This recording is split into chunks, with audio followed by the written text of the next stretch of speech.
Thank you so much, Mr. Barnes and Ms. Liu, for that excellent performance. We're going to take a few minutes now to engage in a brief discussion with the composer as well as the performers. And we'll get to know them a little bit better and how the piece is constructed and the aesthetics and ideas behind the piece.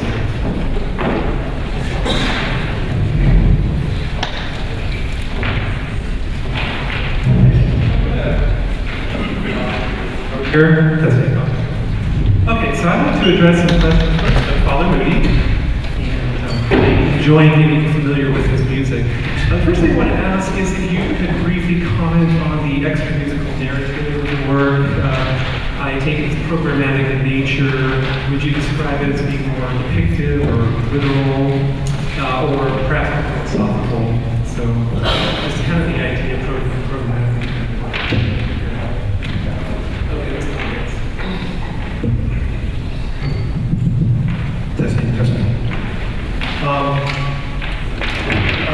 Well, the piece is not strictly programmatic, but it does come from an idea that has the title Shoreline, because I was inspired by looking at the shoreline of the river Danube in Serbia. So I should tell you something about the origins of the piece. I go to Serbia very often, and I spend time in Novi Sad, and I met a wonderful piano duo there called the Ingmar duo, and they asked me for a piece, which I began to write, inspired by this image of the water overlapping stones and the changing of the shoreline. So I had this idea of a piece that would start rather like a passacaglia with this ostinato bass and different patterns emerging from that. Curiously enough, on the same day I was commissioned to write this piece, I was commissioned to write a piece with two harpsichords, which must be a unique phenomenon. And then I began to write the piece, and I was partway through, and the piano duo informed me that they were going to premiere it at a Chopin festival, and that therefore it should have some Chopin connection. And I was rather annoyed by this, because I hadn't planned on this at all. So I cast around for a Chopin piece with a water connection, and of course the raindrop prelude. But because I was annoyed by it, the first time it appears in the piece, it's marked for fire.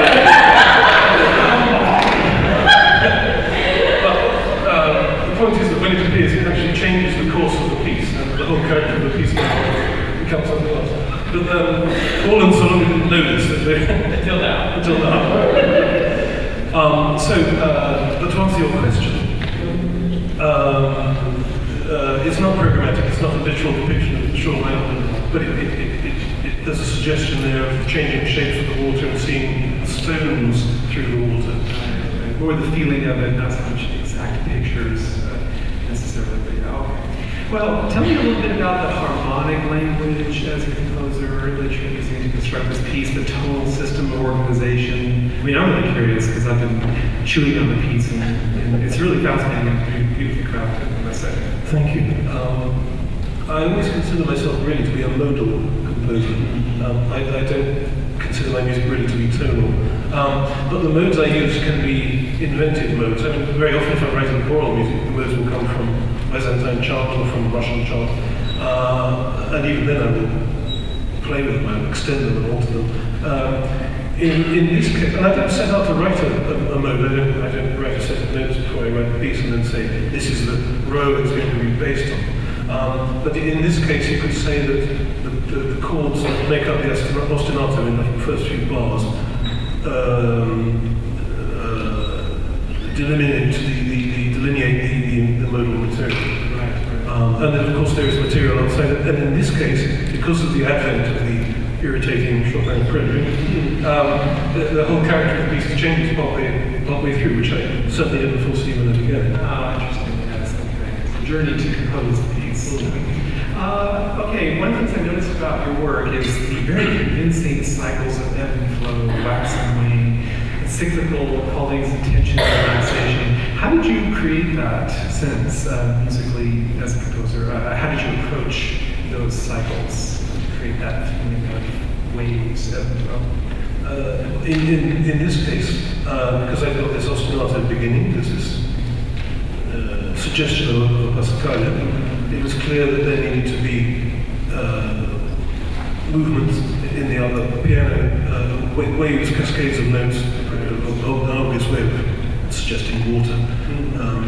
And those change very gradually. I tend to use little sets of notes that recur, but in different orders, or with a note added, or the note subtracted, usually added. Usually the melodies become slightly extended. So they change, and then therefore the strong beat will also be different in any given group of notes. So that's a kind of continuing variation technique, really.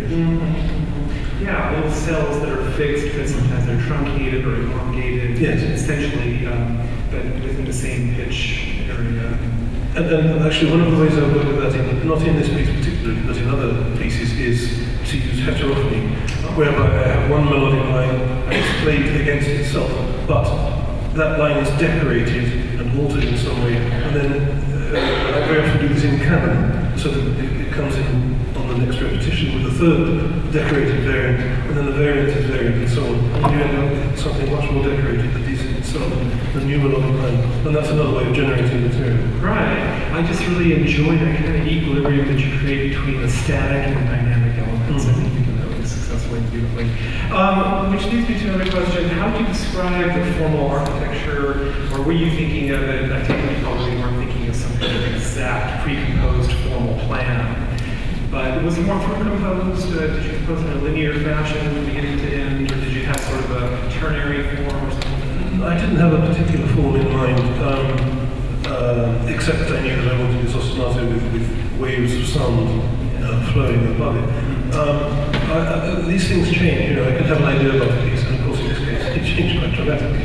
But in general, I can have a plan for a piece, and then when I'm actually writing it, I'm inside this process of composing, and the piece can change in unexpected ways and lead me in unexpected directions, and I feel like I follow those directions. Right. It's as though the music speaks to you and tells you where it wants to go. Yes, indeed. Yes, I'm in dialogue with music.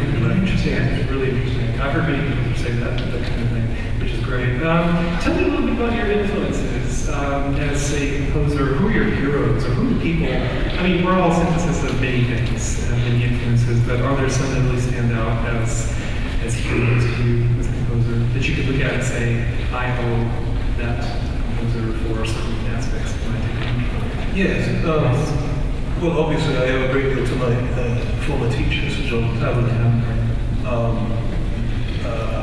And actually, when I was studying with him, the pieces I was writing sounded a lot like this. And my music doesn't sound like this, it hasn't done for many years. But there are still things I see there that I wouldn't have done had I not become so familiar with his work. Yeah.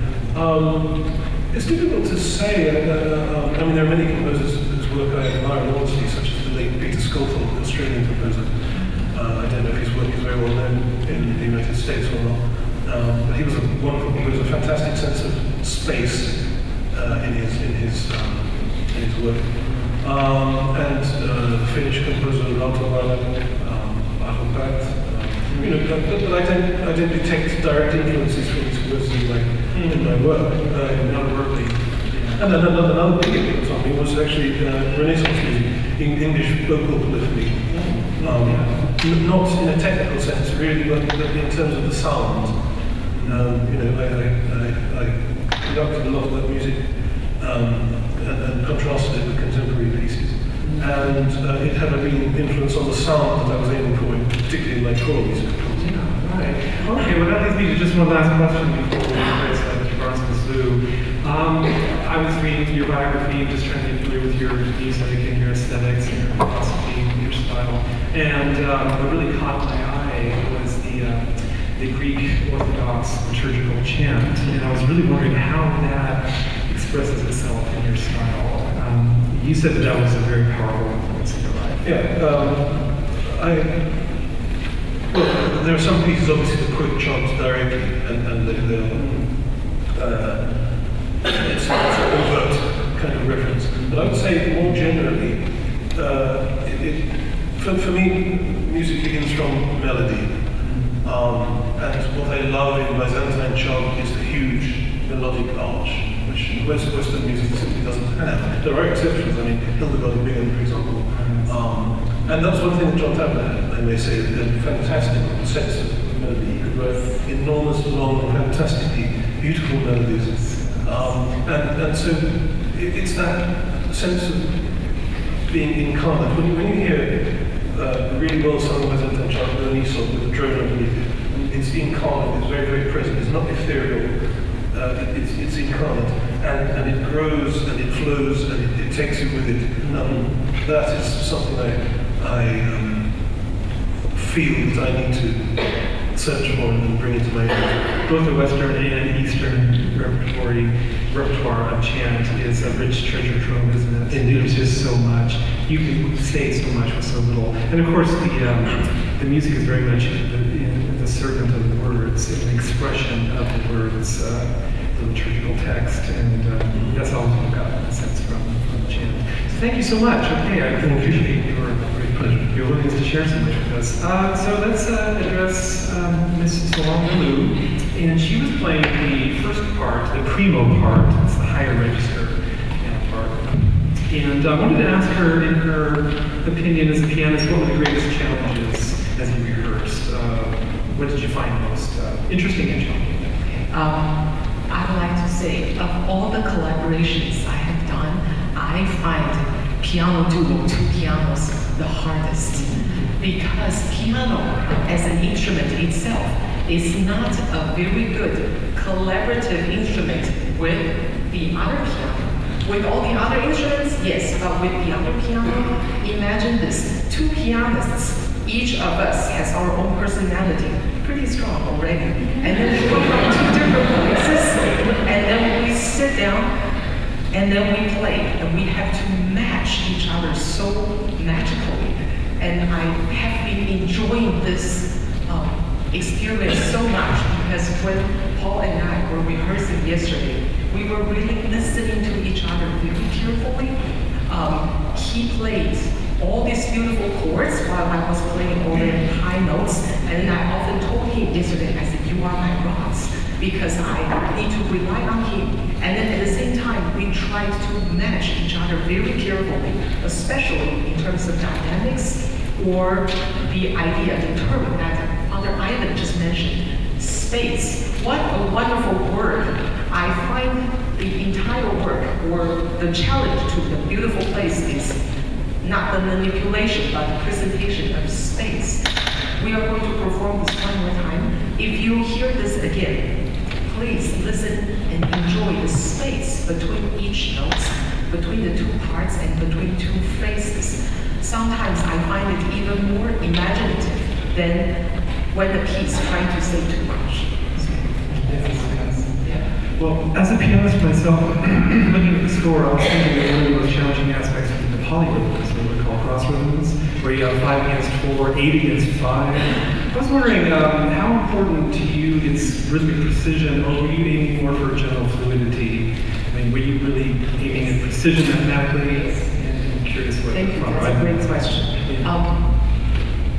All the new music, all the new pieces I learned, I treat it as the same way as I learned the classical music. The foundation is incredibly important. So there are a lot of 5 against 8, or even more than that. So in the beginning, I used the metronome. I asked it to be absolutely accurate so that I don't get disoriented. But once I get used to it, then I said, it cannot be metronomic. I have to flow. So the next thing would be, I will listen to myself very carefully.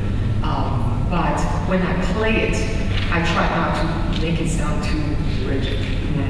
Yeah. I have just one more question, and then I want to address Mr. Barnes. But what time is it exactly right now? I just want to make sure. 5 to great. Okay. All right. Okay. Just want to make sure because I don't have my watch with me. So one more question for Solungga. Did you feel like it was allowable to, or did you take any liberties with the damper pedal? Pedalings are pretty indicated in the score, but I'm wondering if you felt like there were moments where maybe you could have less or more, or did you use even the quarter pedal also? That's a great question too. Whenever we play at a different concert hall, we pay attention to the acoustics of the hall, and actually this is a wonderful hall. I use a little bit of pedal, but not too much. But if it's incredibly dry, the different venue, then I feel I need to use it. So, and I'm glad Father Evan pretty much let us, or let me, do whatever we want to do, as long as it's too much. But we need to be very sensitive to our surroundings. That's fascinating. That really makes a lot of sense. Sounds cards. A couple of questions here, and then we're going to hear, of course, after you play this one more time. Okay. So I was thinking about the fact that you're really familiar with Father Ivan's work, and you played it in his pieces before. How does this compare, in general, to his other pieces? Well, because let me see, the very first piece was the quintet. By the way, since we're talking about chant-based pieces, Friday night is when we'll have a performance of Nocturne of Light, which is a quintet that I commissioned Father Ivan to write, that I premiered in New York with the Kira Quartet. And it is based on 2 Greek Orthodox chants, and Father Ivan and I will be chanting, so you can't miss that. And then also tomorrow night on my solo recital, there's another work that's written for me by a dear friend, Victoria Bond, based on another Greek Orthodox chant, Pianist. I think it's Barry Cramp's favorite piece on the planet. He loves it, so I always dedicate to him. So that will be happening as well. But this is, I think, the third piece, because then you go to Fioriture, which is another beautiful piece that I'll be playing Friday night on your concert. What I especially love is this expansive sense, again, that we've been talking about, of space. And because when you set up this beautiful, slow moving quality, then when you have the variations in that, like in this particular piece, that gorgeous D-flat section, then everything takes on this special meaning, like just the expressive quality of these triplet quarters are so glorious, but it's made so much more expressive because we've had these beautiful static half notes, very long. And so then the rhythmic interaction becomes so much more expressive because of what's come before. But in addition to that, then when you have traditional harmonic illusions, like that glorious D flat that of course comes in angrily, and I'm going to play it so mad next time. But then, then that becomes the basis for this very beautiful middle section where we have the beautiful cross rhythms. Then that becomes even more poignant because of what's set up around it. Okay, all right. Well, thank you all so very much. Can we give them a hand?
Biola University offers a variety of biblically centered degree programs, ranging from business to ministry to the arts and sciences. Visit biola.edu to find out how Biola could make a difference in your life.